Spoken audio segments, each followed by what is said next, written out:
আসসালামু আলাইকুম প্রিয় দর্শক, অভিনব কায়দায় বা খুব টেকনিক ব্যবহার করে কৌশলের মাধ্যমে কৃষক দেখেন শশার চারা রোপণ করেছেন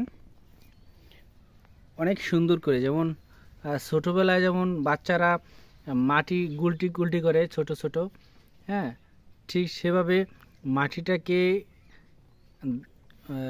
গোল করে এরপরে তার মধ্যে বীজ দিয়েছে। হ্যাঁ, শলা ব্যবহার করে অথবা আপনি শোনও ব্যবহার করতে পারেন। এভাবে বীজ দেওয়া হয়েছে, দেখেন একদম মানে 100% এখানে জার্মিনেশন এসেছে একদম। এরকম আপনি যদি বীজ রোপণ করে থাকেন তাহলে দেখবেন যে পরজীবী যেমন ইঁদুর বা মুরগি বা হাঁসে কোনো নষ্ট করার কোনো সম্ভাবনা থাকে না। আপনি বাড়ির যে কোনো জায়গায় আপনি এভাবে এই চারাটা রেখে দিতে পারবেন।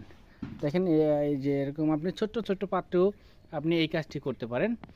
এতে আমাদের বীজের মান, গুণগত মান ঠিক থাকবে।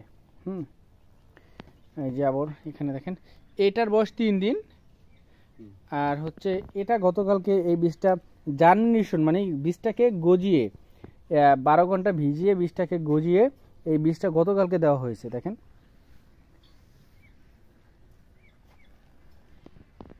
এভাবে যদি আপনাদের পছন্দ হয়ে থাকে অবশ্যই আমার ভিডিওটিকে সাবস্ক্রাইব বা ফলো দিয়ে সাথে থাকবেন, আর সবাইকে দেখার সুযোগ করে দেবেন, সবাই শেয়ার করে দেন।